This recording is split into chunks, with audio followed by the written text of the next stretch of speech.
గురుకులాల్లో అక్రమంగా టెండర్లు నడుస్తున్నాయి అనేసి చెప్పి ఇటు బీఆర్ఎస్ పార్టీ మరి కాంగ్రెస్ పార్టీని ప్రశ్నించినప్పుడు ఎదురెదురు కూర్చొని మాట్లాడుకుందని రమ్మని చెప్పిన కాంగ్రెస్ ప్రభుత్వం ఇప్పుడు ప్రత్యేకంగా మరి బీఆర్ఎస్ పార్టీలో నాయకులను హరీష్ రావు గారిని అరెస్ట్ చేయడం జరిగింది. ఎందుకు ఇట్లా ముందుకు రమ్మంటున్నారు, అరెస్ట్ చేస్తున్నారు, అక్రమంగా ఎందుకు అరెస్ట్ చేయాల్సి వస్తుంది అసలు?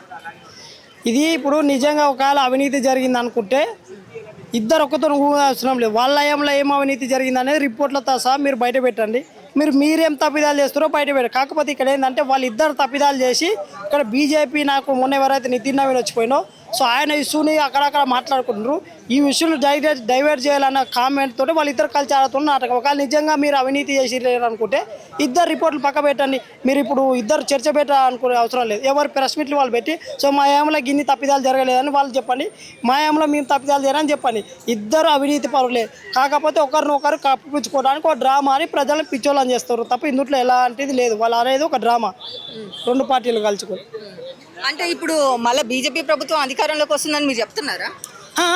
బీజేపీ నాయకుడు వచ్చిపోయింది కదా, ఆయన ఇష్యూ రాష్ట్రం అంతా మాట్లాడుకుంటారు. ఈ ఇష్యూని డైవర్ట్ చేయాలంటే ఇట్లాంటి కామెంట్ తీసుకొస్తే ఆ ఇష్యూని మర్చిపోతారని వాళ్ళ ఆలోచన అనేది మనకు అర్థమైపోతుంది. అంటే బీఆర్ఎస్ పార్టీ అనేది కాంగ్రెస్ ప్రభుత్వం ఏం చేస్తుందో బయట పెట్టడానికి చాలా ప్రయత్నాలు చేస్తుంది ఇప్పటికీ.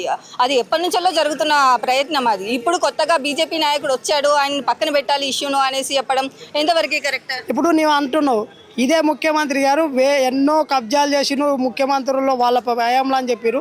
ఒక్కనన్నా అరెస్ట్ చేసిన, ఒక్క ఎమ్మెల్యేనన్నా, ఒక కార్పొరేటర్ అన్న చేసిన అంటే ఆయన మొత్తం కాపాడేది రేవంత్ రెడ్డి గారు. రేవంత్ రెడ్డిని భవిష్యత్తులో కాపాడేది కేసీఆర్ గారు వస్తే అనేది వాళ్ళ ఆలోచన. ఇద్దరి కమెంట్ ఒకటే కాబట్టి వాళ్ళు మళ్ళీ నైట్ ఫోన్ మాట్లాడుకుంటారు. బీఆర్ఎస్ కాంగ్రెస్ వాళ్ళకి తెలుసు.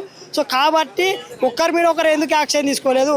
ఏమన్నా ముఖ్యమంత్రి గారు నేను వస్తే జైలు కట్టిస్తా అన్నాడు, కట్టించిన అంటే ఇది ఎంత డ్రామా అంటే వీళ్ళిద్దరు కలిసి ఆడుతున్న నాటకం ప్రజలు గ్రహిస్తూ ఉన్నారు. సో ఆ విషయాల్లో వీళ్ళిద్దరు మోసపూరితం, ప్రజలను మోసం చేస్తారు. ఒకవేళ అవినీతి జరగలేదని ఆయనకు తెలుసు, అవినీతి వీళ్ళు చేస్తున్నారని వీళ్ళకి తెలుసు.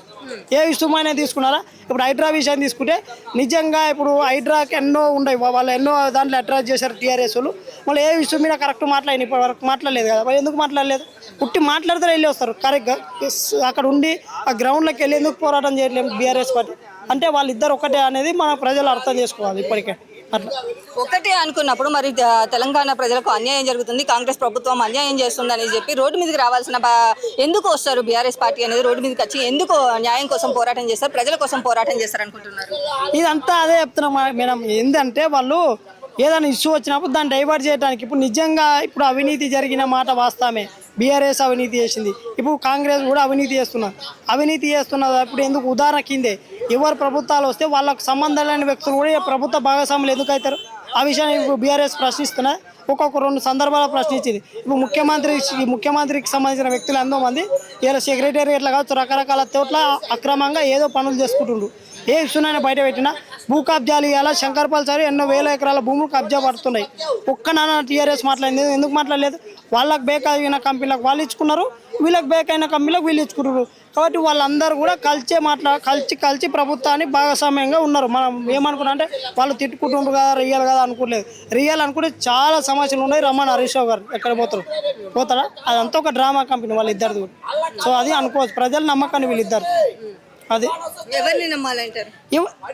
మీ పట్ల ఏ పార్టీలు అనుకోకు, మీ పట్ల నిజంగా గ్రౌండ్లో ఇప్పుడు కాంగ్రెస్లో ఉన్న రాజగోపాల్ రెడ్డి ఏ అంశం అనే మాట్లాడుతారు. సో ఆయన మళ్ళీ మంత్రి పదవి కోసమా ఇంకేదైనా కొన్నిసార్లు సబ్జెక్టు మంచిగా తీసుకుంటారు. ఇప్పుడు మొన్నటికి ఏదో యాదాద్రి గురించి ఇస్తే ఆయన ఇలా ఆంధ్ర వాళ్ళకైనా ఎవరికైనా ఇచ్చుకో తప్పులేదు, కానీ సమాజంలో పనికొచ్చే వాళ్ళకి ఇవ్వకుండా ఎవరికి పడితే వాళ్ళకి పదవులు ఇస్తారు. లేకపోతే అమెరికా ట్రంప్ పేరు పెట్టిండు, రేపెళ్ళైతే అమెరికాకి వెళ్ళి వచ్చిన వాళ్ళకి కూడా పదవులు ఇచ్చేటట్టున్నారు రేవంత్ రెడ్డి. సో ఆయన చేసేది ఏంటంటే ఆయన మొత్తం అవినీతితో కూడుకున్న పాలన అందిస్తున్నారు. దాన్ని భవిష్యత్తులో కాపాడేది బీఆర్ఎస్ పార్టీ కాబట్టి వీళ్ళని ఇప్పుడు ఆయనని కాపాడుతుండే, వీళ్ళు ఆయనని కాపాడుతున్నారు. ఇది ఒక డ్రామా ఆడితే మేమిద్దరమే హైలైట్ ఉండాలనే వాళ్ళ ఆలోచన అంతే. సో మా రెండు పార్టీలు హైలైట్ కావాలన్న ఆలోచనతోటే వస్తారు.